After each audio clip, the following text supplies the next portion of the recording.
Well, good evening. Good evening, everyone. My name is Marcus Mundy. I just wanted to thank you for attending the Urban League of Portland's Forum for Gubernatorial Candidates. I am Marcus Mundy, and I'll be tonight's moderator. I am the executive director of the Coalition of Communities of Color, but tonight I'm just a citizen of Oregon. I'm your moderator. I'm a former CEO of the Urban League of Portland, and that's why I'm honored to be here tonight. Before we get started, I wanted to thank our community partners who helped put this together. Central City Concern, Human Solutions, Impact Northwest, Join, the Muslim Educational Trust, the Northwest Pilot Project, and Transition Project in co-hosting tonight's forum, as well as several others that will be happening this month and next. Without their efforts and support, tonight's event would not have been possible. I also want to highlight the importance of voting. Voting is not an every 4-year event. Every year there are local elections, and they're just as important as our presidential and other federal elections. Democracy only works when people vote, so get registered if you are not, and vote. And before I go any further, I did want to read a land acknowledgement to respect and reflect the people who came before us. So, we do our work on the stolen land of the Kalapuya, Wasco, Cowlitz, Multnomah, Tualatin, Clackamas, Cathlamet, Molalla, bands of Chinook, and many other tribes who made their homes along the Columbia River. We live in a nation of wealth created by the subjugation and exploitation of African people brought to Turtle Island through chattel slavery, or the Mafa, which is Swahili for the Great Disaster. We uplift the original indigenous stewards of the land and the forced contributions of generations of Africans. We ground our fight knowing that there is no Black liberation without indigenous sovereignty, and there is no indigenous sovereignty without Black liberation. We fight for land back and reparations and refute settler colonialism, anti-Black racism, and imperialism. And no matter how you slice it, we do have to reflect upon those who came before us. So tonight we will feature Democratic gubernatorial candidates Julian Bell, Dr. Julian Bell, George Carrillo, Tina Kotek, former Speaker Tina Kotek, and Treasurer Tobias Read. Invitations were extended to the Republican candidates, and some either had a scheduling conflict, declined, or did not respond, though multiple attempts were made. Although we hope tonight's forum will be an exciting and informative event, we also want it to be an orderly one. Here are a few ground rules for the candidates. Number one, please remain muted if you are not answering a question. This is important for audio issues as well as video focus. And please not to forget this. Each of you candidates will have 2 minutes for your opening statement, and we'll ask you to deliver your opening statements in alphabetical order. So we'll start with Dr. Bell, Mr. Carrillo, Speaker Kotek, and Treasurer Read. When questions are asked, each candidate will have 3 minutes to respond with no rebuttals. This is not a debate, this is a forum. We want to hear opinions from you. We want to hear what you think about the state of Oregon. For the first question, those answers will begin with Dr. Bell and move down the line alphabetically. And then we'll switch it around in order, but I will always call out the order. We anticipate asking 5 questions, but we have prepared more, time permitting. After the questions are complete, each candidate will have 2 minutes to deliver a closing statement. And we'll ask you to deliver your closing statements in reverse alphabetical order. So think about it. It'll be Treasurer Read, Speaker Kotek, Mr. Carrillo, and Dr. Bell. And the last thing, which I don't have to tell you, 4 individuals, please be courteous and conscientious of time and your fellow candidates. Throughout the forum, when speaking, if you are within 30 seconds of your allotted time, our staff will send you a notification. If you go over time, we will send a chat to all of you to let everybody know that the time is up. If you persist to go over time, it says here you will be muted, but we will shut you down. So I don't anticipate that will be a big issue, but we did want everybody to know that going in. So here we are. we're at the beginning, and we're just going to start off, and I won't talk as much anymore, and we get to hear from the candidates. So beginning with the opening statements, again, we will start in alphabetical order. Dr. Bell, please begin. You have 2 minutes, and your time starts now. Thank you very much, Marcus. So my name is Julian Bell. I'm I'm running for the position of governor of Oregon, primarily because I'm concerned about climate change. I'm concerned about it for myself, for my children, and also for the rest of Oregon and the rest of the planet. I also think that although there are many issues that are important for Oregonians, unless we fix this issue, the other issues are going to be irrelevant. And so this one, at least as a medical provider, as a physician, to me, takes precedence over the remainder of the issues. My goals for working on climate change, I think, start with people who are in my income bracket, and my income bracket is not representative of working people in Oregon, even though I'm one of the working people of Oregon. But even so, what I would like to focus on, especially in my campaigning, is to really bring to people's attention that there's a lot that we can do personally, as well as at a state level. And I think that, again, as I say, people that are in my income bracket, I'm a physician, I work full time, are able to do a lot, and are also have the means to do a lot of the work of decarbonizing their own lives. At a state level, some of the other issues that I think are highly important that also need work are campaign finance reform. We need to do a lot better with housing for our homeless and unhoused populations. And we also need to work on what I would say is a single-payer healthcare system in the form of Germany, which I think in the sort of format of Germany's free market system, which I think will save people and the state a lot of money as well. Thank you. Thank you, Dr. Bell. Next up is Mr. Carrillo. You have 2 minutes, and your time starts now. Hello, my name is George Carrillo, and thank you to everyone watching. As many of us are observing Good Friday and Ramadan, I'm here for you, and I'm with you. I am honored to have this opportunity to run as the first Latino Democratic candidate in Oregon's history. I'm a proud father, husband, and a disabled veteran. I'm running for governor because I believe necessary changes can only be made by those who understand the power dynamics of oppression. As a former sheriff deputy, I understand that our social problems do not impact one population alone and require strong collaboration by all communities to overcome the challenges. As many of the candidates have paraded their accomplishments, our communities continue to be recipients of their failed understanding of the proper implementation of equity, diversity, and inclusion.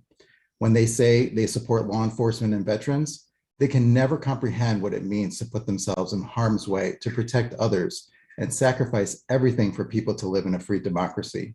As a Marine, we never leave our people behind, but today we see how our government has left us behind. I plan to address the needs of Oregonians by implementing my government reform package, because we can no longer afford to have people leading our agency who do not meet the minimum requirements of implementing equitable practices. We will no longer see our employees as expendable or as a problem when they advocate for fair management practices. We will fix our housing problem with a coordinated approach that promotes collaboration and the opportunity for small businesses to grow. We will stop our school to prison pipeline by setting up our schools as a social service center to offer more equitable education. We will reform our criminal justice system to provide the proper balance of law and not to continue to marginalize our low-income community. We can make this necessary changes, and we must believe we can. In the words of my people, sí se puede y sí va a poder. Yes, we can, and yes, we will. Thank you, everybody. Thank you, Mr. Carrillo. Next up is former Speaker Tina Kotek. You have 2 minutes, and your time starts now. Good evening, everyone. I am Tina Kotek, and I am running for governor because I believe Oregon needs a fighter and an advocate to move us forward in a future where all Oregonians have success and opportunity. Some of you don't know me, but many of you do, because we have worked in the trenches now for quite a few years, fighting for justice and equity. And for every struggle and for every big win, we have worked together side by side, because that's how you do this work.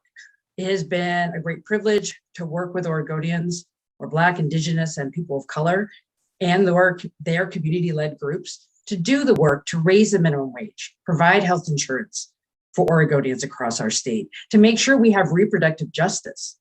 A broad coalitions of Oregonians came together to make sure that every Oregonian has access to reproductive rights.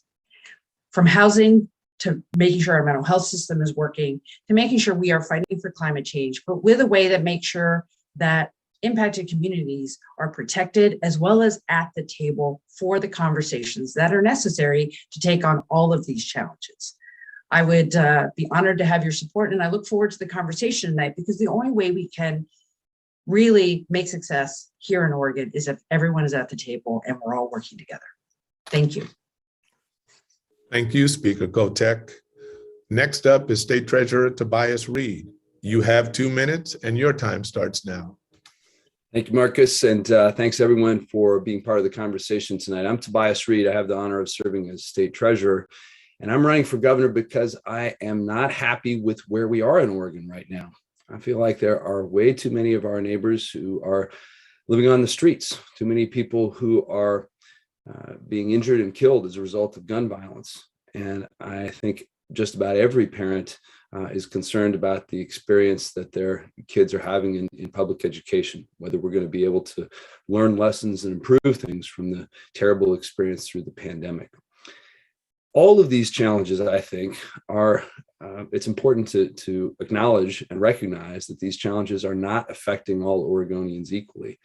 Marginalized populations, communities of color are especially vulnerable to our failings, and we have to do a lot better. For me, the big motivation is the fact that we are leaving so many kids behind. And I think it's important for us to acknowledge that our history gives us special obligation to do more, to make up for our shortcomings. I also want to acknowledge at the start here that my background is limited. My perspective is informed by the experiences and the advantages that I've had. So I don't come to this conversation with the expectation that I know everything. I'm here with a great deal of humility and a great deal of interest to add to my understanding. I've always been a curious public servant and recognize that I need partnership with community organizations, and I'm always open to learning. That's the perspective that I bring to this conversation. I'm looking forward to the conversation tonight and appreciate the energy we're all bringing to these questions. Good. Thank you, Treasurer Read. And now we will begin the question portion of our forum. For the first question, we're going to start with we're going to start with Mr. Carrillo, and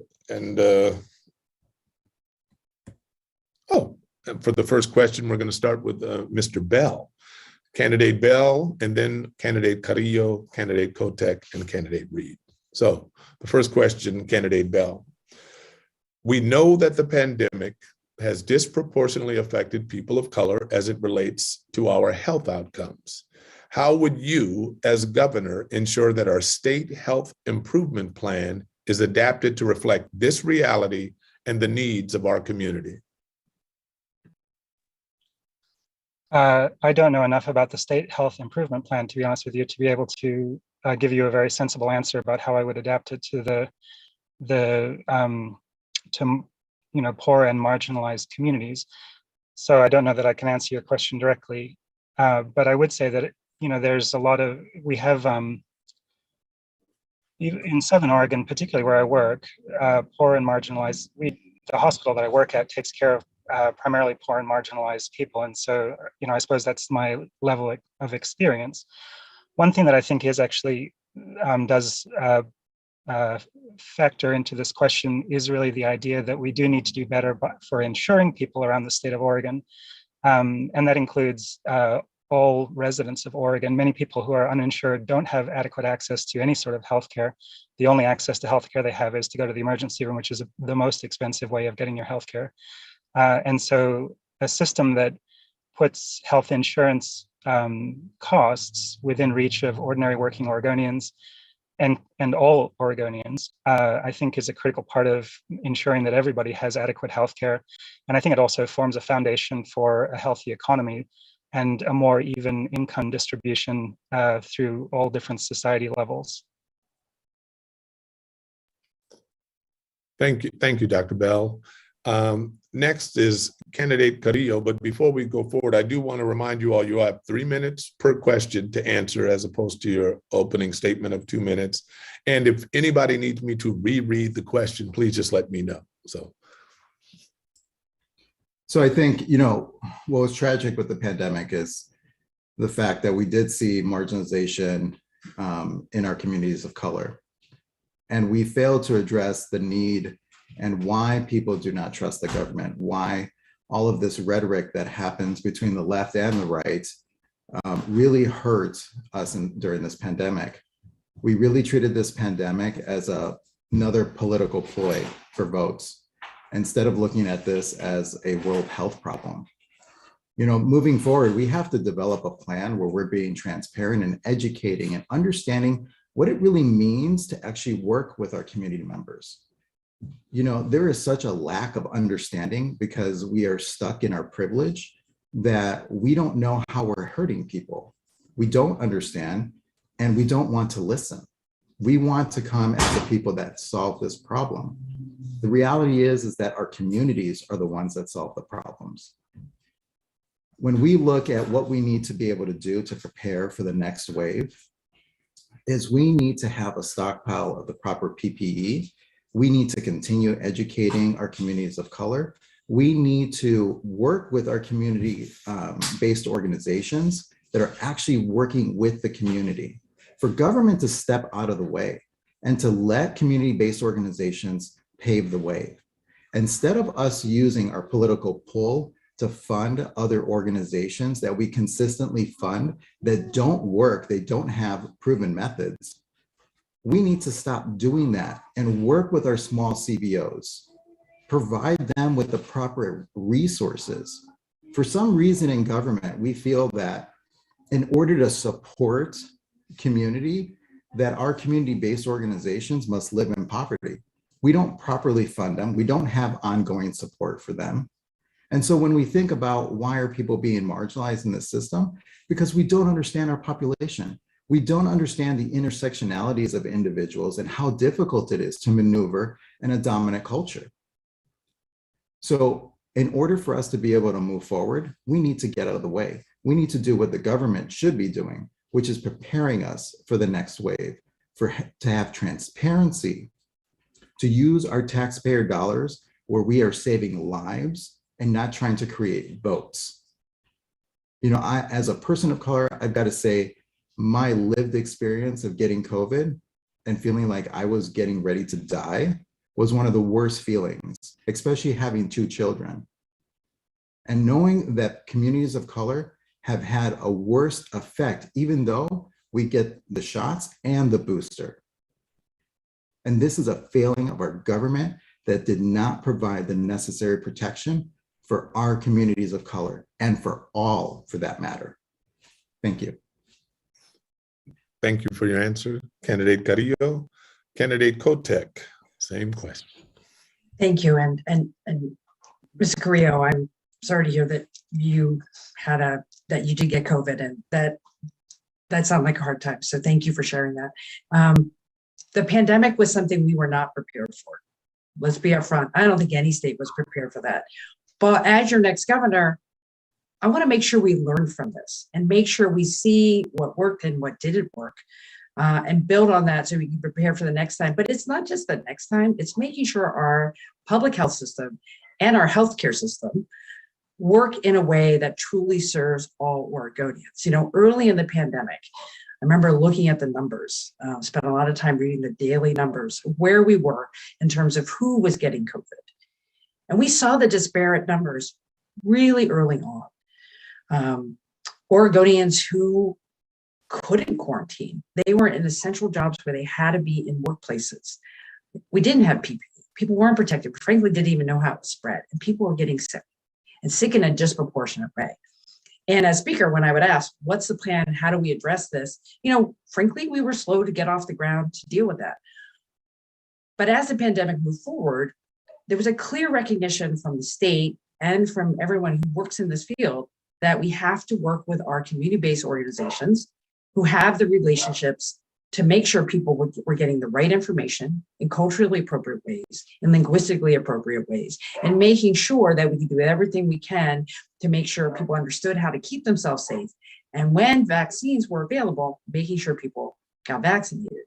A couple of weeks ago, I was down in Medford, meeting with an organization that was on its 5,000th vaccine.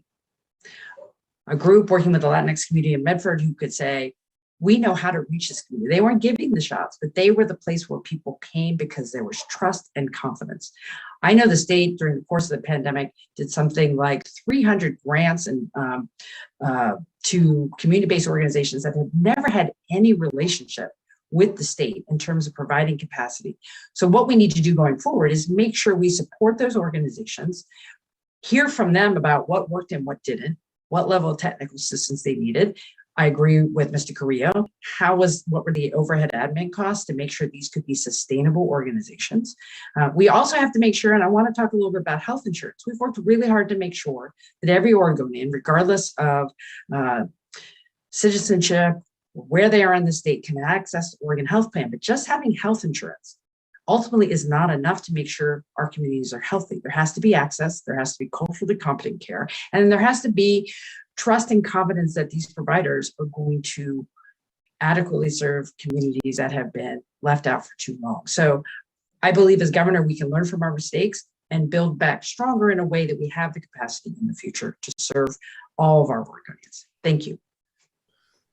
Thank you. Thank you, candidate Kotek. And next up is candidate Read. You know, one of the downsides of being the last in a series of four is that a lot of people have said a lot of the things that I want to say. So I'll add what I hope is a slightly different perspective, and that's as treasurer, one of my jobs is being an investor for the state. So I tend to look at these questions in terms of what kind of return we can get, and it has always struck me that a lot of our system of healthcare is maybe more accurately described as sick care. And I think the lessons from the pandemic are largely around understanding where we can get the best return farther upstream. I'm really interested in those preventative measures, in boosting our capacity in the relationships that will allow us to more quickly and effectively respond to things that some of which we can probably expect and anticipate, many of which we can't. And our ability to do that, I think, is going to be reflective of our recognition that different populations have different challenges, that we're going to need established, trusted, resilient, robust kinds of relationships with community partners who know communities in ways that no one else can. That we recognize frontline workers who continually put themselves at risk while doing jobs that are completely essential to making the economy and our society work.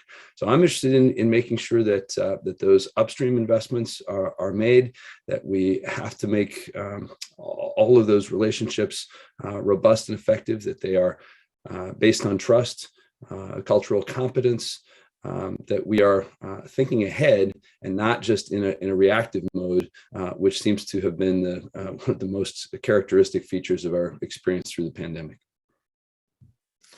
Thank you very much, candidate Read. Now we're going to question number 2, and the order is going to be Carrillo, Kotek, Read, and Bell. So here's the question, Mr. Carrillo. Based on the most recent census, we know that Oregon is growing more diverse, even in rural areas. However, according to the Urban League's 2019 Black Civic Census, Black Oregonians overwhelmingly feel they do not have a voice or representation in their local government. What are your plans as governor to gain cultural competency, and how do you plan to address our community's specific needs? Yes, thank you for that question. Yes. You know, when we look at the disparity that's happening in the Black community, you know, there is a lack of opportunity because in this state, we continue to struggle with racism. We don't want to say it and we don't want to talk about it, but it's the reality of our society.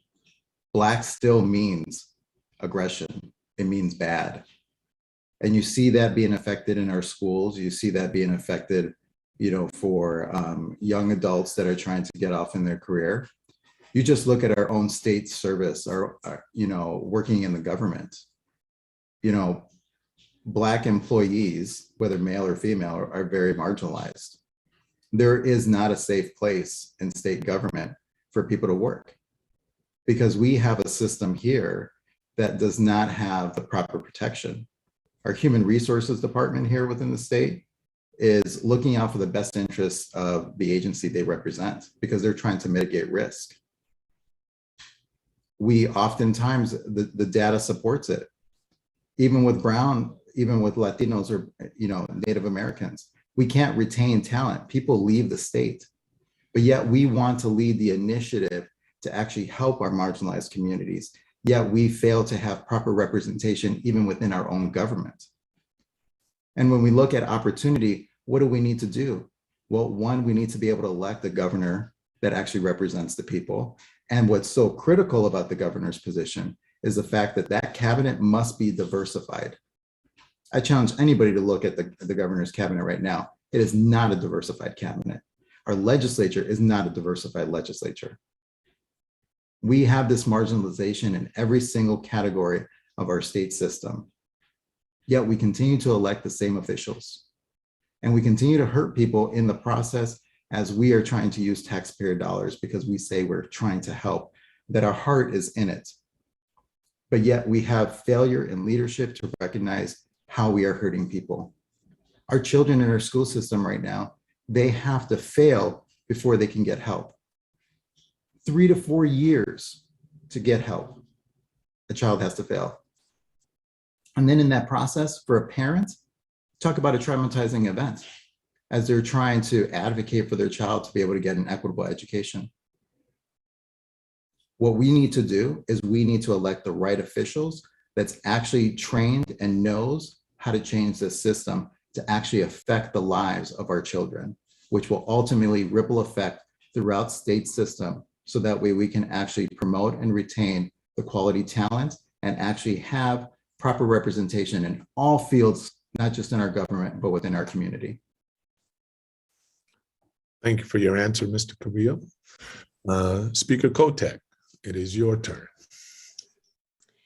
Thank you. Well, if any leader in the state has looked at the various reports and the statistics that show the success and opportunity for Black Oregonians, like I have, you should be upset. The numbers aren't the numbers and the disparate impacts, whether it's education, criminal justice system, whether it's economic opportunity, they are not numbers we should be satisfied with in Oregon. As the Speaker of the House, as a legislator, there are things you can do. And from my standpoint, it was listening to community and working on issues when brought to my attention that would make significant impact. That meant being the lead sponsor on establishing the Black Student Success Plan that said we are going to have targeted investments to work with local community groups to be in the schools to improve outcomes from pre-K through 12. We have a lot more to do there. We have started that fight when the Student Success Act was passed in 2019 for additional dollars into our schools. It was really important for me to make sure we continue to invest in the Black Student Success Plan and other types of community-based groups who could work in our schools to make sure Black students have what they need. Last year in the legislative session, my priority bill was making sure that when there are teacher layoffs in schools, and of course the first goal is never to have teacher layoffs, but if there is a teacher layoff, making sure that teachers who have the lived experience, the cultural background, the linguistic ability that better represents the students in our schools today, that they want to be the first ones out the door. It's really important. When I listen to Black students who say they never have a Black teacher, ever, that's not the kind of Oregon school I want to have. Now, as governor, as speaker, I worked really hard to make sure we got more diversity into the Oregon legislature. When I first came in, it was not diverse. We have work to do, but we have more Black legislators, Hispanic legislators, Asian American legislators in the Oregon legislature right now. And I want to support those leaders to do the work that they need to do. But as governor, making sure that I am having the diversity in our agency leadership, my own staff, boards and commissions. As governor, I'm going to listen and work actively with the Commission on Black Affairs, but also making sure that the subcommittees of the Racial Justice Council, which is now part of statute, will be that interactive dialogue so we can all do this public policy together. Because we have work to do, and as your next governor, I will work strongly with the Black community to make sure we can change those numbers. Thank you. Thank you, candidate Kotek. Treasurer Read, your turn. I first want to say that even if I had 10 minutes, I don't think we could cover everything that needs to be covered here. So my answer is admittedly going to be pretty incomplete. But I think I want to try to frame my comments in two categories. One is our own internal operations. I'm really proud of how different the workforce at Treasury looks now. It is also not where we want it to be, but it's dramatically different and dramatically better than when I joined as treasurer.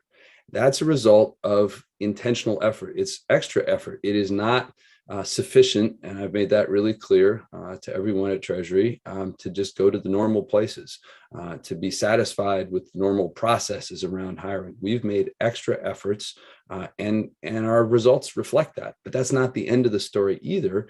We take that work as an ongoing mechanism. We're engaged in specific training and ongoing surveys to take our culture at Treasury really seriously. That allows us to be better at our jobs, and it's the right thing to do. And it allows us to avoid some of the challenges that we've seen in other parts of state government, including the legislature. Secondly, I want to talk about policy. And I think this is a really important thing to acknowledge that I don't think we should be satisfied with small measures or modest ambitions. We need to make sure that there are generational opportunities around opportunity and around wealth building, making sure that our college savings plan works for people of every income level, of every background. I'm not satisfied with where we were or where we've been, but we're on the right track to making sure that students of color of every background have access to savings mechanisms, because that makes a huge difference in their educational attainment. Similar things to make sure that we're addressing the disparate financial readiness around retirement by making sure that we have a retirement plan, the first in the country, that specifically addresses people who don't have that access without our intervention. So I think it's a matter of internal operations and policy. And again, this is an incomplete list, but I think it's a good start. Thank you, candidate Read. And now Dr. Bell. I'm not sure to what extent the state of Oregon or the governor of Oregon is in a position to resolve racism and discrimination. But at least if I am elected to the governor's position, that one of the things that I do intend to focus on is supporting poor and marginalized people. I think that, one of the main challenges that poor and marginalized people have is simply poverty. And that includes being unable to afford the things that some of us sort of take for granted, which are an education, a place to live, and healthcare. And so as governor, I would be focusing on providing healthcare. And healthcare, I think, or at least providing a simpler system that is much more affordable, I think would also make it or free up resources for the state itself, because the state has to pay for healthcare for all of its employees, and there are a lot of state employees. In any case, making healthcare more affordable for people would actually free up some money for the state, which could then be put back into the educational system. We don't fund our state universities and our state high school systems, and our primary school systems are also severely underfunded. I think making housing available for people who are either unhoused or homeless is also actually the responsibility of the state. I do think the state should actually be directly investing in housing for people who are unhoused at the moment. And I think that making that accessible to people, even perhaps making a system where you could buy a share in a public housing project as if you were buying a house, would potentially help with supporting poor and marginalized people. So those things, as well as putting money back into the education system, like I say, into the university system, into the into the primary education system and investing in Oregon so that we are actually making opportunities for people to look forward to when they graduate that are local jobs, particularly in clean energy. Those are all goals that I have that I think will support, again, as I say, poor and marginalized people around the state. And there's two other, I suppose, maybe less large scale goals that I have. One other thing that seems that the state of Oregon could do would be to have a lieutenant governor of some sort, but that could be a person selected from either the high school system or somebody else that would benefit from having some exposure to politics, and having somebody that was from one of the poor and marginalized communities, I think would be ideal. Anyhow, I'll finish there. Thank you. Thank you very much, Candidate Bell. And we're on to question number 3. I look forward to your answers on this because it's about housing. The lack of housing affordability is the driving force behind homelessness in this state. What are your plans to increase affordable housing available to workers whose wages have been stagnant and have not kept up with the rate of inflation? The order is going to be candidates Kotek, Read, Bell, and Carrillo. So, one of the primary reasons I'm running for governor is to take on our housing crisis and the fact that we have too many Oregonians who are unsheltered right now, living on the streets. It's a unacceptable humanitarian crisis that we have to deal with, but it is a larger problem, as the question states. There's an immediate need. We must address that. And I've been doing everything I can as speaker to try new ideas to get people into shelter so they get into permanent housing. And I know the Urban League of Portland has been a strong partner locally in keeping individuals in motels so that they can be more secure in a safer spot to get stable, to get into housing. With Project Turnkey, we created 19 new shelters out of motels in 13 counties. That improves the shelter capacity in the state by 20%. We need more of those ideas in the short term because we do need to get our neighbors housed. But the bigger goal here is making sure we have enough housing. And you can see in my housing plan that is on my website that we have to deal with ending homelessness and working on that full board. We also have to start complementarily making sure we can have more housing in the state. We will need to build 36,000 units every year for the next 10 years to not only make up the gap, but get ahead of the problem. And that is going to take a full statewide effort to have the workforce we need to build that housing, to make sure we can build housing faster and easier, make sure we have the financing for that. There's a lot of work to do there. And it is the only way we're going to make sure that every Oregonian has safe and affordable housing, because this is a supply problem. I'm also interested in making sure we improve home ownership for the Black community, making sure we are reducing the racial equity gap in home ownership. And have a target of reducing that by 20% by 2027. That will take other ideas that are currently on the books to do that. We have to make sure no one else is becoming unhoused, and that makes sure keeping people housed through rent assistance, protecting folks that we've been doing, say, with rent stabilization and in the pandemic, the eviction moratorium. We don't want any more people to lose their housing. And frankly, the last part of my housing plan is making sure all of the local and state government leaders can work together and break down the silos. We can solve this problem. We're running out of time. Let's bring the urgency that's necessary to make sure people get housed. And again, back to my opening comments, that means having the organizations who are doing the work in community at the table trying to solve this problem, because that's the only way we're going to make sure everyone is served equitably. Thank you, Candidate Kotek. Candidate Read, your thoughts? Well, I certainly agree about the urgency of the issue, and that's what's frustrating to me. And I think it has to start with the recognition that what we are doing currently is not working. There are too many folks who are on the streets in unsafe conditions. Nobody probably forgets the experience we saw in Salem just a few weeks ago when a drunk driver veered off the road and killed 4 people. The person should not have been driving drunk, obviously, but neither should those people have been on the sidewalk. It is not safe for them, and it's not safe for the rest of the community. It has all kinds of other implications. So the urgency around improving access to transitional housing and all the wraparound services that are necessary has to be the first step. In addition, we do have to get a lot faster and a lot more efficient at building additional housing. The gap is there and it is not narrowing. That requires some creativity. We've at Treasury sold the first sustainability bonds in the state's history aimed at affordable housing, which has a really significant benefit because it allows those tax dollars, those bond dollars to go a lot farther. We get better rates because people are interested in communicating, in supporting those kinds of investments.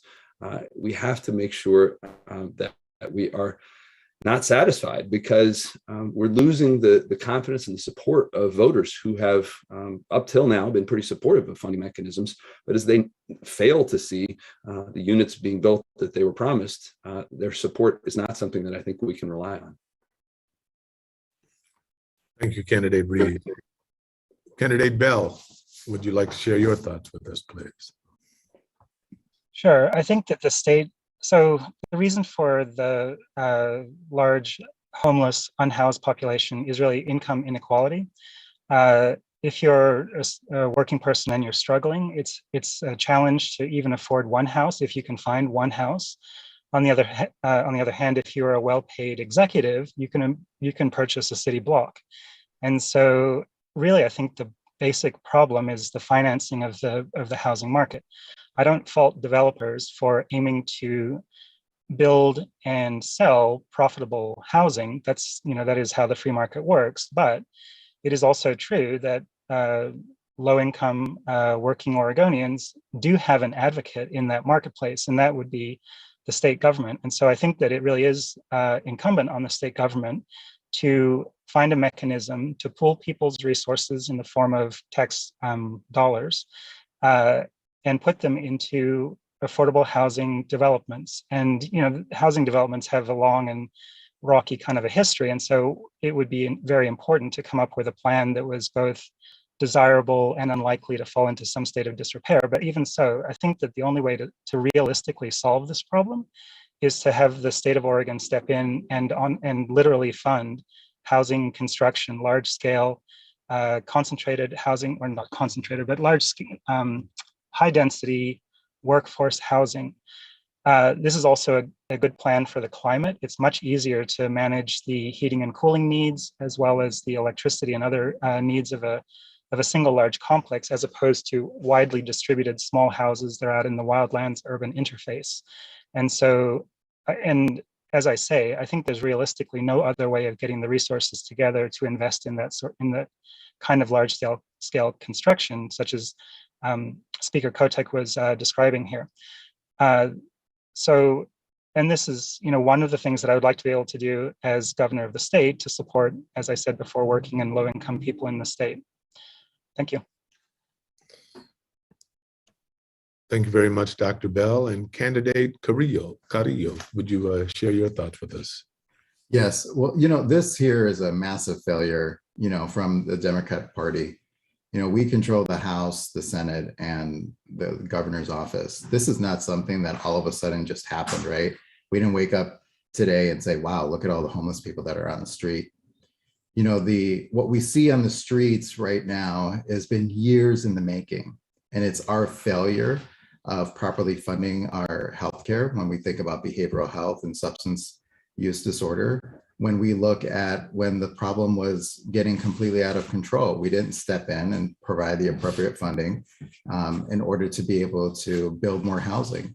We've let inflation costs go through the roof, but yet, when we think about generational wealth, people of color are only getting poorer.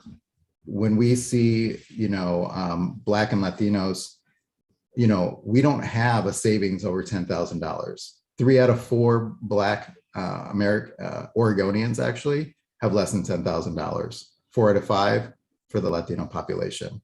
What we must do is, the government shouldn't get involved in being now land developers. What we need to be able to do is entice businesses to want to do business in Oregon, and so that way they can create a bigger inventory. Right now, because of inventory being so low, prices are just through the roof. Now, what we fail to do and what we continue to fail to do is that we don't actually talk to the people that are being houseless. If we actually go down there and actually have conversations the way I have been across the state, because that's part of my lived experience, right? Is working with community. You hear what they want. I promise you, there's not one person I've talked to that says, this is what I want. This is what I want for my life. No, but they don't have anywhere to go. We haven't been able to develop a transitional system and a continuum of care that actually works for anybody. We need a lot of money in order to get ourselves out of this mess, but we continue to use hundreds, if not billions of dollars to sprinkle it all over the place. And yet we have failed to see our taxpayer money actually making the effect that needs to happen. This is what we need to do. We need to have a very coordinated approach. We need to help them with transitional services. We can't force people into going into places. What we need to be able to do is provide a diverse, not just shelter, but transitional shelter that's going to allow us the opportunity to be able to build more supportive housing. We need to be able to look and protect the renters right now to be able to stay in their homes, because we have too many people of color that are living two to three families, and they are getting ready to lose their homes. And that's hundreds of thousands of people if they're out 1 to 2 paychecks. We need to start investing in the right mechanisms that's going to make our economy grow. Thank you very much, Candidate Carrillo. And that concludes our housing question. We're going to move on to economics. The order is going to be candidates Read, Bell, Carrillo, and Kotek. So question number 4 is, the economic recession has disproportionately affected communities of color, many of them frontline workers, while corporations are seeing record high profits, further exacerbating the racial wealth divide between the Black working class and the wealthy. As governor, what would be your plans to address the racial wealth gap in Oregon? Treasurer Read. Well, let's recognize that the economy does better when all of us are doing better, when we are inclusive in our definitions of economic growth. We need to make sure that there is wage mobility, that there are possibilities for people. And that starts with career pathways. It starts with making sure that people have an opportunity to get started with a strong start. Universal pre-K, a baby bond for every Oregonian at birth, so that there's going to be a nest egg waiting for them when they get there. Making sure that people have access to the wealth generating opportunities around businesses, access to capital through the Oregon Growth Board and other mechanisms, so that the talent that is on the sidelines too often has a chance to thrive. Making sure that people have an opportunity to own their own homes over time. The state has the financial wherewithal to make those investments in targeted and creative ways that are going to benefit all of us. And we can use our status as an investor, as we do with the Treasury, to make sure that the places where we invest are treating their employees well, because they're going to be more successful as a result, and all of us will share in that success. Thank you, Candidate Read. Candidate Bell, if you would, please. Sure.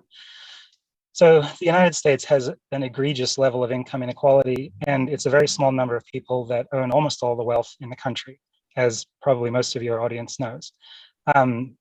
That is largely the work of Reagan, Bush, to some extent maybe Clinton and Bush, and it's a result in large part due to tax, and I should say also Trump contributed to the problem. It is a result of tax breaks at the federal level and other strategies for avoiding taxation that has led more than anything else to the income inequality in the nation. And I don't think that it's realistic to imagine that we are going to entrepreneur our way, or that all working Oregonians are somehow going to entrepreneur their way through specific opportunities into affluence. I think that the reality of state level economics is that many people are not going to be wealthy. Yes, some people will do really well, and they'll be very lucky, and they'll have a terrific income, and they'll be able to afford a house or several houses, perhaps. But by and large, most people are going to be in the realm where they should be able to afford one house. And in order for us to be able to make that a reality for Oregonians, I think realistically, the things that are unaffordably expensive that are really important, like healthcare, which is of prime importance to many people, or just about everybody, as well as housing, have to be made accessible to working Oregonians. And I really don't think that there is a way of doing that besides for top-down solutions. Whatever Ari has. So I think that it is the responsibility of the state to look out for working Oregonians and to make it easier for them to afford things like housing, critically important, as well as healthcare. And I think that that doesn't solve the income inequality, but it makes working in Oregon much more or much less frustrating, I think, than it is for many people at the moment. It's extremely frustrating, and I have been in this situation. It's extremely frustrating to work 40 hours or 60 hours a week or something and not be able to afford the rent. So I definitely get where that these issues come from. But I think that it's equally the responsibility of leadership and also the state itself, the state of Oregon itself, which is the representation of the voters who are these people who are out there on the streets, to do more for those people. I think that it is our responsibility to take that on. Thank you, Dr. Bell. Candidate Carrillo, if you would share your thoughts with us. Yeah, generational wealth. I mean, this is something we see currently in the election process right now. It's not just about generational wealth, but it's about generational privilege and power. We see how this election continues to funnel that there's only two candidates, right? And the two candidates here today have the ability to be able to use that power and privilege to be able to bring more awareness to our democracy, and they've chosen not to. So when you want to talk about generational wealth, it's actually implementing those strategies when we think about from the beginning of life to the end of life. Those are all opportunities for generational wealth to actually happen and be able to be passed off. But when we think about, mothers having children, actually implementing, the paid leave, we passed it, but yet we haven't actually initiated it yet. Providing our children an education that's actually equitable, having them have phonetic testing when they actually start school, instead of allowing them to struggle and suffer for 3 to 4 years before they ever get any sort of testing. One in five children, have dyslexia, yet we don't have trained professionals that actually know how to help our children. And then when you think about the Black community and the brown community, well, guess what? When we get frustrated, there's already a stereotype. So we see teachers disciplining our children much greater. We see our children then going to OIA, where 75% of kids today in OIA can't read. We look at our high school graduation rate and we want to celebrate success because we have more children that are graduating, but yet we've taken away standardized testing because we say it's unfair to the minority community. What's unfair is that we're not given an equitable opportunity to actually be successful in an education system. But yet when we look at our literacy rate continues to decline. We need to be able to provide a proper education and also a proper path for our marginalized communities and proper investment into our university, our state system, that education can be affordable. We need also a criminal justice system that actually works for the people, all people, and that it does not continue to marginalize our communities of color. We already know that Latino communities get pulled over more than anybody else, but yet we fail to actually hire, retain, and promote people of color in our criminal justice system. We need to provide support to our unions and to BOLI to have a better understanding of how do we keep employers in this state accountable. We need to be able to allow people that ability to continue to be able to climb these ladders, to be able to pass on that generational wealth as we are exiting this world. And in order to do that, we also need healthcare for all. We can afford it and we must do it. Thank you so much for your answers, Candidate Carrillo. And last is Candidate Kotek. Thank you for the question. Well, I think I might have mentioned earlier that 20 years ago, my job was at the Oregon Food Bank. My job was to go around the state and talk to people about why they were needing emergency food. And it wasn't about the food. It was about not having a well-paying job, having housing or childcare that was unaffordable, having medical debt, because this was pre-Obamacare. A lot of people had long-term illnesses and they were never going to get out of it.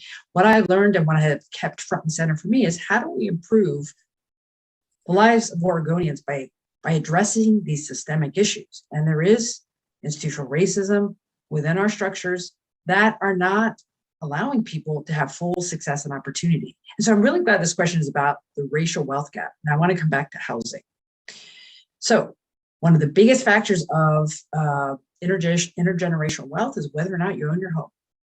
And we have had racist redlining practices across this country and in Oregon that we are still going to have to work hard to undo. We have a lot of individual Black Oregonians who do not own their homes, and they should. There are practices within last year. One of the things I fought for in our 2-year budget was to make sure for the first time we had bigger investments in fair housing enforcement. So when someone is ready and able to buy a home, and there's a lot of work we can do there, and there are different methods to go about that, shared equity models, targeted more, down payment assistance, working with culturally appropriate providers and community organizations that help people get into home ownership. If that person is trying to buy a house and they run into discrimination and racist behavior when they're trying to buy their house, they're not going to be able to buy that house. Lending practices. We lived through the Great Recession where there were predatory lending practices that when people finally got a home, they were the first ones to lose their home in the foreclosure crisis because of predatory lending. Not acceptable. There's a lot of work we can do. So as your governor, we're going to focus a lot on building wealth. I'm a big fan of individual development accounts, supported them over the years for people to be able to have matched savings accounts, to build that ability to start a business, go to school, buy a house. We need to do more of that. And when there was an opportunity in the pandemic to help communities, when communities came forward and said, we need the Oregon Cares Fund or the Oregon Worker Relief Fund, I made sure we funded that out of the emergency board, because that's the kind of targeted work we're going to have to do if we actually are going to be successful in reducing the racial wealth and income gap in Oregon. Thanks. Thank you, Candidate Kotek, very much. So that was question 4. We're going to move on to our last scheduled question, but if we have extra time, we will get to some of the community questions. The order this time will be candidates Read, Kotek, Carrillo, and Bell. So question 5 is, according to a recent survey, Oregon ranks 2nd in the country for substance use disorder, but worst specifically for opioid misuse and methamphetamine use, where there was a 53% increase from 2019. With nearly 1 in 5 Oregonians struggling with addiction of some kind, and with 18% of Oregonians needing but not receiving treatment. As governor, how would you help provide and expand services to combat this public health crisis? Oh, Candidate Read. Thank you. I think this is the worst combination for us as a state, to be at the top of the list in terms of the incidence of substance use disorder, and at the bottom of the list in terms of access to treatment. And put very simply, we need a lot more capacity. That's investments in beds and in workforce and people to do this work. We haven't prioritized that, and it obviously has major implications throughout the rest of our state and our ability to take on other issues. I think one aspect of this that we haven't done enough is going after not just the manufacturers of opioids, but the distributors and retailers who, in my view, I'm not a lawyer, but in my view, have some culpability and some responsibility for that. I think we could be a lot more aggressive in making sure that they share in some of the responsibility for the investments we subsequently need to make. Thank you very much, Candidate Read. Candidate Kotek. Thank you. Making sure our mental health and addiction treatment service system works for Oregonians is a priority for me. My wife is a social worker. We talk about this a lot, about people who are ready to get help, can't get the help they need. People who have long-term serious and persistent mental illness, having to live on the streets because the system isn't set up to support them. And I know over the years, we've had these conversations about money. We have a lot of need and our system is not up to the task. Now, we have underfunded this system for many years, but for the last couple of years, we've been putting significant dollars into this system. In this 2-year biennium alone, I made sure that there was a $500 plus $1 million additional investment in our mental health system and substance abuse treatment. And frankly, right now, I'm pretty furious about the fact that those dollars aren't moving to the providers. It's not expanding capacity fast enough. And let's talk about Measure 110.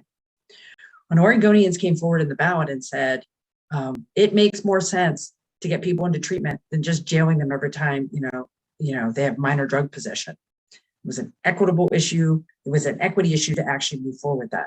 And so when it came to the legislature, I said, we have to listen to the voters and make sure it works. And so we actually got some money out early to start building a new system of additional supports for people who needed to get into recovery or needed access to mental health services.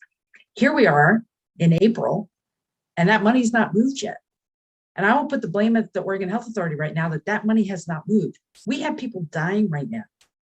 We have an addiction crisis and people are dying because they are not able to get the help they need with community providers. And why Measure 110 has been a sea change. Not only is it more money coming from marijuana revenue, but it is a commitment to make sure that we have different types of providers who are based in the community, providers who look like the people who need the help. That is how we're going to make change here in Oregon. And as your governor, I'm not going to sit around and wait for us to move money when people need it. And I'm frustrated right now. I think we can do better. And as your governor, I'm going to be very committed to making sure we have a system that works for Oregonians when they need the help and are ready to seek help. Thank you very much, Candidate Kotek. And now, Candidate Carrillo, if you would. Yes. This is frustrating because, throughout Oregon, I hear, what should we do about the drug abuse system right now? And if we don't elect the right candidate, there's going to be the wrong candidate that is going to repeal. We're going to go back to incarceration. We're not going to treat this as a health problem, and we're going to continue to treat it as a criminal justice problem. And that's the wrong thing to do. I appreciate what the legislature has done with being able to provide the appropriate funding that's necessary to help with this problem. But I also don't appreciate the fact that it took them this long to figure it out. Where I'm going to stand up a little bit for OHA here. I am a program manager at OHA for the social determinants of health within behavioral health. And I can be very critical of OHA because they do have a lot of growth that they need to be able to do. But I need to be fair to them also. And that fairness is that legislature did not give us the appropriate amount of positions to actually fund Measure 110. So that is a failure on the legislature's part. You're talking about a massive program, over $300 million, and we're upset because we haven't been able to launch this program in the manner that it's needed. It's impossible when you only give a few positions. That is a failure of the legislature. Now, we must do everything we possibly can to stop pointing fingers at this situation and start supporting OHA. We must support them with the appropriate amount of staff so that way we can protect this. We cannot afford to go backwards. We cannot continue to criminalize substance abuse disorder and behavioral health disorder. We really do need to fund this system so that way it has proper representation of medical providers that are actually trying to do the work, right? But we just don't have enough. We make it too expensive. And so right now we are underwater. So before this goes away, we need to ask ourselves, who is going to be the candidate that's actually going to represent the party in the best way in order to protect our population? Because the last thing we need to do is to continue to send our women, our children, and our men back to prison. That is not the right thing to do. We have proven that it does not work, especially when our recidivism rate here in Oregon for substance abuse going back into prison is 60%. That doesn't work, but yet nobody's complaining over the hundreds of millions of dollars that we've been spending into our prison system. But people really don't care because there's an over-marginalization of Black and brown people. So how about we make it fair? Give the support to OHA. Don't let the system fail. And that would be a failure of our democracy and of our Democratic Party. Thank you very much, Candidate Carrillo. And now, Dr. Bell. So one of the things that's apparent working in healthcare as a healthcare provider is that all throughout the state, we have a total lack of mental health resources for all of our patients. And so this is not a problem that's just a Portland problem. And I think, as Tobias Read has said, it really is kind of a staffing problem. We just do not have the providers. And so putting more resources into just hiring people to do the work, I think, is very important. One other thing I wanted to say is that, I definitely support the decriminalization of what were formerly, let's say, illegal drugs. I think that a lot of the people that were targeted for the low-level drug crimes were poor, marginalized, and Black, Indigenous, and people of color.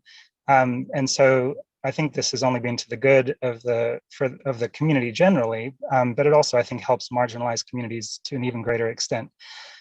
One of the things that I think has maybe a part of the apparent increase in the rate of drug abuse and other drug issues is something along the lines of case finding. Once something that was previously illegal becomes legal, I think more people are likely to come forward and make it apparent that they have a problem that they would like to get fixed. Another thing about this issue is that, in my work, I spend a lot of time eyeball to eyeball with the clients of the healthcare system, the customers of the healthcare system. And I do often think that the people that we are trying to provide resources for it might be better to at least sometimes start from that end of the problem and work your way backwards. And so one thing that the governor could potentially do would be to actually spend some time with some of the people who are on the far end or on the client end of the mental health crisis in Oregon and see what the experience is like for them trying to access the resources that they need. Because of all the different people in the state, the governor ought to have the authority, the resources, and the abilities to remove some of the roadblocks that people find in their way when they're trying to access care. And as George Carrillo was mentioning, there's $300 million available for the work, two staff people to do the work. I mean, that's a lot of resources that many people around the state would be delighted to have even a small part of. So, working from the customer end, providing better customer service for the people that we serve, which is one of the things that I do every day as a physician, I think would be a way to approach this problem and get a better result for the state generally. Thanks. Thank you, Candidate Bell, and thank you, all four of you, for answering the 5 questions that we had lined up. And looking at the time, we have enough time left before our hard stop at 7:30 for your closing comments to ask 1 or 2 questions. So I'll just get right to it, and I'll take a point of privilege. This is an Urban League related question. Once an urban leaguer, always an urban leaguer. So explain, if you would, your connection to the Urban League of Portland, if any, and if elected, how will you work with this 77-year-old civil rights and social justice organization? I'm sorry, who would you like to have start? I didn't even give the sequence. I apologize. we are going to start with Speaker Kotek, then Candidate Carrillo, then Dr. Bell, then Treasurer Read. So Speaker Kotek. Well, my relationship with the Urban League of Portland has been in my capacity as a state representative for 15 years and Speaker of the Oregon House for 9. And what does that look like?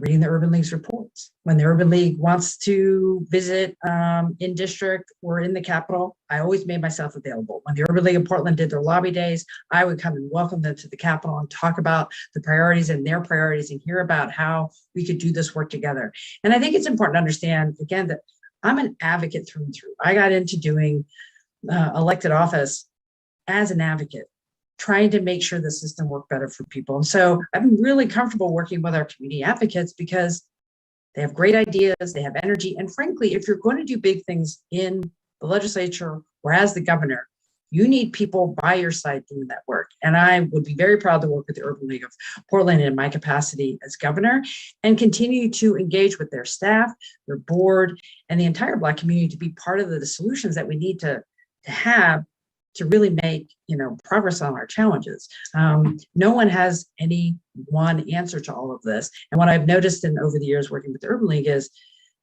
they have smart ideas, they have the data, And that's what you have to do if you're going to solve problems. So that's my experience working with the organization, and can't wait to do it more as governor.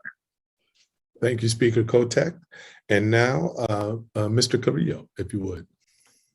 Yes. So my relationship with the Urban League, and just like all of the other, community-based organizations that I work with, because of the privilege that I've had working, whether it's with the Department of Human Services or now with the Oregon Health Authority, has been able to help me form a relationship to really understand what are the needs, especially with the Black community, and really be able to use the privilege that I have within state government to be able to use the resources that I have to be able to provide equitable funding opportunities. Currently what I do is use the information that's being provided to me to help me understand what are some of the systems of oppression that currently exist in our state systems, and try to remove those. When we think of social determinants of health, we're trying to remove the barriers to access to care. There are so many barriers that we have to work on together. And as governor, what I will do is, with these oversight committees that we currently have that are unpaid positions that honestly nobody really even has to listen to, they will actually report to the director's office. They will be paid positions. And these oversight committees will actually have power. It'll be at my direction that my directors will take the strategy that they are putting forward, because they represent the community. And that is the work that they're going to be doing, is to be able to provide us with what the needs are in the community. No longer will we ignore our oversight committees. No longer will we have the choice not to implement the strategies that they put forward. If you want to be part of my cabinet, you will do the work of the people. And that means the Urban League will have a seat at the table, just like all of the other CBOs. And I invite everyone to apply to be part of those oversight committees, because this is the only way we change the system, is to empower them. And for us as government to understand what our role is, which is implement the strategies that the community is asking for, not what we believe is right. Thank you, Mr. Carrillo. And Dr. Bell, you are next. Thank you. So I don't live in Portland, and I haven't overlapped with the Urban League of Portland very much. But what I would say about your group is that Black people in America are the foundation of democracy. And if it hadn't been for Black people in the last election cycle, we would have had Donald Trump Part 2. And so, in this country, African American people keep democracy alive. And so I would be delighted to work with the Urban League of Portland, and for that matter, other community groups that represent marginalized people, because I really do honestly think that is the foundation of democracy. And those are the people that we need to hear from. And, those are voters that are very important to me. So that's my view of the Urban League of Portland. I think it's critical to democracy, perhaps also to the Democratic Party, but really to democracy. Thank you, Candidate Bell. And finally, Treasurer Read. My first experience, I think, with the Urban League of Portland came from Michael Alexander, and that's a relationship that I continue to prioritize and value. We've had a lot of conversations over the years, and I think that's part of what allowed me to have the thought about the important role that the Urban League, amongst many other organizations, have in helping us to implement policy. I talked briefly about the way we took on the college savings plan and trying to make it work for people of every background and circumstance. Michael and the Urban League made it really clear that we need those partnerships and those relationships. I am often not the right messenger for programs like that, and we need those partnerships so that we can get the message out about important programs. And that's going to be an essential element for me in adding to the perspectives that I don't have, the experiences that I don't have, that need to be part of the conversation around how we not only conceive of and design programs and services, but actually implement them. We should not be so naive or arrogant as to think that we can do that without partners like the Urban League, and that's going to be an essential priority for me as well. Thank you, Candidate Read. And I'm looking at the time. I think we have time for one last question, and that is the one of the community questions. And the order is going to be, before I read it, it's going to be candidates Carrillo, Bell, Kotek, and Read. So that is the order. And then the question is, it's kind of a three-part question, but it's all three questions that are the same. So, and I hope you have some fun with this, because they want to know, please tell me what you think is wrong with our government. Why is change and reform, why are change and reform not happening? And why does our state's leadership not reflect our diverse population? So in order, Carrillo, Bell, Kotek, and Read, you can answer any or all of those questions. And since we're kind of wrapping up, maybe 2 to 3 minutes, and then we can move on to your closing statements. So Candidate Carrillo, if you would. Yes, thank you. So when we think about what's happening in our communities, we have a failure of having proper representation within our state system, within our state legislature. We see the marginalization of what is happening in our communities. And marginalization is not just a race thing. We see the marginalization out there in rural Oregon compared to the urban area too. We have too many people that just don't feel heard and recognized.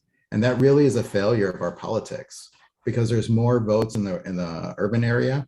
We don't go out and actually talk to the people in the urban area. We have these closed door conversations. We have forgotten the power of negotiation.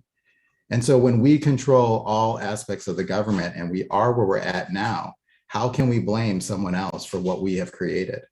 I believe that we need to have a checks and balance in our system, because we need to be able to listen to the voices, even for the people that do not agree, even for the people that will say racist things to me. I want to hear from them, because only through building relationships and understanding each other can we actually move forward. But we create this pendulum, and every time we move the pendulum hard, the system will always come back, because we're not doing it appropriately. We're not getting off of this swing. We haven't learned to work with each other. We haven't learned to be united with each other. And when we think about change, well, change is difficult because it's about power. It's about control. It's about that sense of privilege that we want to be able to hold on to. And so why don't we have leadership? Well, that's because we don't allow it. We grade politicians, which I claim to not be a politician, but guess what? Now I'm a politician, is that we look at our leaders in state government by how much they can raise. That is what we say is the quality of a candidate, and not the lived experience. That is wrong with our politics, and that is wrong with our society today. Thank you, Candidate Carrillo. Candidate Bell. So I generally agree with Mr. Carrillo, because I think that the thing that that our government sort of struggles with is that the leadership is usually obliged to pay close attention to wealthy donors and wealthy contributors to the campaigns, while the rest of the government infrastructure is intended to be useful to the actual voters. And there's sort of an inherent conflict between the elected officials and the voters, particularly in a state that doesn't have campaign finance reform. One of the things that I think would make that a lot less of a problem would be to have authentic and effective campaign finance reform. Among other things, we wouldn't have Betsy Johnson. But I think that there's a perpetual conflict there, and I think that as a candidate, what you're supposed to be doing and what you're trying to do, and what I think most of the candidates do, honestly try and do, even if it doesn't always work out the way they hope, is to represent the voters that they serve. And so, I think the way to do a better job is to do something along the lines of retail politics, which is to say, going to people individually and seeing what their needs are and trying to make sure that the system is working for them. Thank you. Thank you very much, Candidate Bell. Candidate Kotek. I appreciate the question from the audience tonight. So there's a couple of things here, so I'm just going to hit a few points. I agree with my colleagues that it is important to have campaign finance limits. Our government needs to look like the people that live in Oregon. And that is hard. And when you're running for office, there's a couple challenges, depending on if you're in the state legislature, the salary is not the type of salary you can, make it a full-time job, which has become a full-time job. And so, we do have to have the conversation about how we compensate legislators so we can get more diversity into legislature for people who might not have the means to do this full-time without, it's hard to have another job when you are in the legislature. I do think that campaign finance is not enough, though. I supported as speaker. I made sure that we passed campaign finance limits. The Senate couldn't get it done, never made it to the governor's desk. I supported a constitutional change that did get approved by the voters that says, yes, we can have campaign finance limits in our state, even with our free speech and free expression that we have in our state, that you could have them. We need them. I agree. We wouldn't have some of the situation with the independent candidate that we have getting millions of dollars from Oregonians. We do need limits, but it's not just limits, it's probably also public financing. I think what you see in Portland with the limits and public financing, that combination, I think, has allowed for more people to run for office, but it's also the structure. I want to give a shout out to the folks who've been dealing with the charter changes here in the city of Portland to try to make sure that representation looks different in the city council. And hopefully voters will support a change so we can have different representation by areas of the city, not just citywide. That has been a barrier for people to run to be on the city council or currently. And so the system does actually matter. But I'm just going to end with this. When people say, what's wrong with government? Part of me kind of cringes because you know what? We are government, all of us. We all have to be engaged, whether that's voting, whether that's supporting a candidate, whether it's advocating at the legislature or in Congress to make sure things happen. I truly believe when people are fully engaged in their own democracy at whatever level, it will be better. And right now, we're not doing a great job. People are hurting. We can do better. And I have a lot of hope and optimism that when people get engaged and make sure that we get the right folks elected this year to do this work, we can make change and make things better. Thank you very much, Candidate Kotek. And finally, Candidate Read. I'm in a dangerous position here, I think, being the last person before the closing statements. So I will try to be brief. Somebody wise once said that one of the hardest things about grabbing on to any one thing is finding that it's hooked to everything else. And I think that's true. That's demonstrated by the answers that everyone has given here. I don't disagree with anything that people have said. So my contribution, I think, to the question is the observation that as government, all of us are too quick often to think about the short term and allow it to crowd out the long run. I've had a number of experiences around that where we can do much more good if we are willing to think about the long run and focus on the places where we are united and less on the places where we're divided. In the end, all of us, while we have probably different definitions of this, of what it means for us and our communities, I think all of us want for ourselves and for the people we care about, the people we are related to, the people we live nearby, that they are happy and healthy and safe and have a prospect for a brighter future. So the ability to think about what that's going to look like, not just in the next quarter or the next year, or the next 2 years, but in future decades, I think is what's going to unlock our capacity to think big and to realize our ambitions. Thank you very much. And I thank all four of you for your comments along the way and giving people a sense of your thoughts and what your plans are for Oregon. So now we're at the part where we're going to hear from you four candidates and your closing statements. And let me tell you the order now. It is going to be Treasurer Read, Speaker Kotek, Candidate Carrillo, and Candidate Dr. Bell. So each one of you will have 2 minutes. And we're just going to jump right into it. So, Treasurer Read, you have 2 minutes, and we're anxious to hear what you have to say.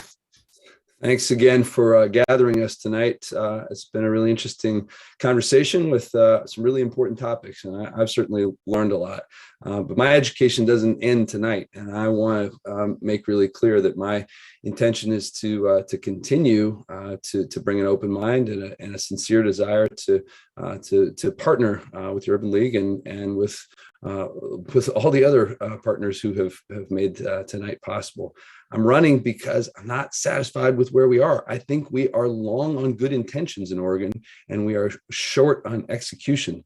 That worries me because people lose confidence and they don't have faith that we can do big things. It's a severely limiting factor in my estimation on our imagination and our ambition and our capacity to take on the full range of big things that are in front of us. All the talent that is around and among us is necessary to take on the challenges that are holding us back. And if we're not making good on the promises we make to Oregonians, we're not going to be able to take on those solutions. That's what I want to bring to the office. I've learned a lot as a legislator, but one of the things I've learned as treasurer is that often the hard work begins when the legislative process ends. Passing legislation, appropriating money is important, but so is the execution. And too often we've not been up to the task in recent years and months. That needs to stop, and that's something that I will bring to the governor's office. I want to keep in contact with you. I'm easy to find, so please be in touch. Thanks a lot. Thank you so much for your comments. Next, we have Speaker Kotek. You have 2 minutes, and your time starts now. Thank you, Marcus, and thank you for moderating tonight. I want to especially thank the Urban League of Portland for organizing this forum and all the community partners who've been advertising the event. It's very important to have these occasions to talk about who we are and what we're going to do. What I want to say is there's no other candidate in this race, Democrat, Republican, or Independent, who has done more to make sure that Oregonians have what they need. And I'm not done. There is more work to do. And what I can tell you is what you're going to get from me as your next governor is I'm going to be really direct. I'm going to be inclusive and transparent. And I want people to be part of the process to solve our problems. My door is always going to be open. And we have big challenges ahead of us. Things are going to be hard. I want to make sure we can get our neighbors off the street and into permanent housing. I want to make sure that people have access to mental health and addiction services when they are ready and when they need it. We have to make sure that we continue to do what we can on climate change. And it's not only making sure it doesn't get worse, but also taking care of the communities who are going to be impacted. And those are our most vulnerable Oregonians. And many members of the Black community are going to be, disparately impacted by climate change. And I want to work with the community to make sure we do everything we can to protect those households. I want to just wrap up by saying this is a very important election. We got a bunch of Democrats here tonight. We have a lot of the same values. What's really important is who can actually do the listening, do the work, and get the job done. I think I've demonstrated my ability to implement, but right now, as governor, I want to make sure that the agencies and the promises that we have made to Oregonians actually are followed through on. And what I will say is there are Republicans and an independent running who do not believe in institutional racism, do not believe that we have as many challenges as we do. And I want you to know that we're going to have everybody coming out in this primary and in November to make sure we get the right governor elected, who's going to stand with and stand up for every Oregonian, every Black Oregonian, every Indigenous Oregonian, every person of color in our state, and anybody in a rural community who has felt left out, or anybody who knows that they need someone standing up for them. That's what I'm going to do as governor, and I would appreciate your support. Thank you, Speaker Kotek. And now, Mr. Carrillo, you're next. Thank you. Thank you to the Urban League for providing this opportunity. To be on this platform is something special, especially as the first Latino to be able to do this on this platform. It really means a lot to me and to my community that I represent. Right now is not the time to elect somebody that's learning about marginalization. Right now is the time to actually elect someone that knows what it looks like and how we can identify it in our systems. I believe that all of us as candidates, we're good people, right? We want the right thing to do, but we need to be able to elect a leader that knows what it takes to actually move forward in the direction that's necessary, that we're not going to leave people behind in this process, and that we're not going to let our politics continue to corrupt us. When you think about the sacrifices that I've made for this country and for our communities, whether that's being a United States Marine and now a disabled veteran, or being a police officer, whether that's running into a burning building, drawing my weapon, saving children's lives, I see what marginalization does to our communities. This system that we currently see is a byproduct of our government. We created the monster, and yet now we want to come and say, we know how to heal it. The only way to do this is to actually be able to bridge the gap. If we can solve this problem, it's really going to take a leader that knows what it means. And I promise you, the one thing that will always happen with me as governor, that I am always expendable. I will make the hard, difficult choices. I am not running to be able to retain power forever or to create wealth for myself. I'm using this as an opportunity to change our system. So that way, when our kids, my kids, grow up in this society, they can tell me, Dad, I have no idea what you're talking about because this is not the life that I have lived. That is the goal. Candidate Carrillo, thank you for your comments. And finally, Dr. Bell is next, and you have 2 minutes, and your time starts now. Thank you. Thank you to the Urban League of Portland, and thank you to Marcus Mundy for hosting. This campaign that I'm running is really first and foremost about climate change. I want to go back a little bit to the question that you just asked us previously, which is how could the government do better? Our government is not doing at all a good job of dealing with climate change. We really have limited time available to fix the problems that we are facing. We have somewhere in the order of about 8 years to deeply decarbonize our economy. And that includes not just Oregon, of course, but the rest of the world. But that doesn't mean that Oregon isn't supposed to also do its part. You know, if you're standing around and somebody is in distress, it is also up to you, even if nobody else steps in, to go and try and help. And so I think that it is important for Oregon to step forward and do a lot more about climate change. We really need deep decarbonization. It needs to start from affluent households and work its way down. And the government of Oregon, the state of Oregon, really needs to support working Oregonians in doing that. Besides for those things, I think that it's also a priority of my campaign is to support working Oregonians in other ways. And I think state sponsored and state financed affordable housing projects and other housing strategies is critical to making housing available to people. I think that we are likely to face a huge influx of people in the not very distant future who are climate refugees from parts south. And I think that, you know, at the moment we do not have adequate housing. We do not have adequate health insurance to provide affordable healthcare for people generally. We are not ready for this future that we are that's staring at us at the moment. And my administration will do much more to make Oregon ready and resilient for that future. You can visit drjulianbell.com. Thank you. Thank you, Dr. Bell, and we're glad your battery lasted. So it was good to hear your comments as well. So we're at the end, and I just have a few closing comments here. As this Urban League gubernatorial forum comes to an end, I want to give a special thanks to our audience members who submitted questions, our broadcast partners at Open Signal, and our co-hosts, which we mentioned earlier in the programming. And I really want to thank the candidates, Julian Bell, George Carrillo, Tina Kotek, and Tobias Read. Thank you all for participating today, and please continue to stay well on the campaign trail. Personally, I appreciate all 4 of you having your careful, thoughtful, respectful responses in this forum.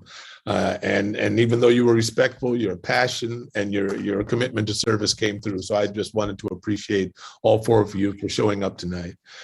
For the audience, I did want to say, please remember that the Urban League is a nonprofit that relies upon donations to be able to serve the community. Learn more about their fantastic programs and powerful advocacy by visiting the website at ulpdx.org. If you're able, I invite you to make a donation. Every $5 or $50 or $50,000 gift helps us to keep serving the youth, the senior citizens, the job seekers, and others who need the Urban League most during these challenging times. And finally, please remember that the primary is on May 17th, 32 days away. Democracy only works if everyone's voice is heard, and voting is the best way to make your voice heard. If you need help registering to vote, please contact the Urban League again at ACE, ACE at ulpdx.org. For me, that's all I have. Thank you and have a good night. And again, thank you all 4 candidates for showing up tonight for the people of Oregon. Thank you.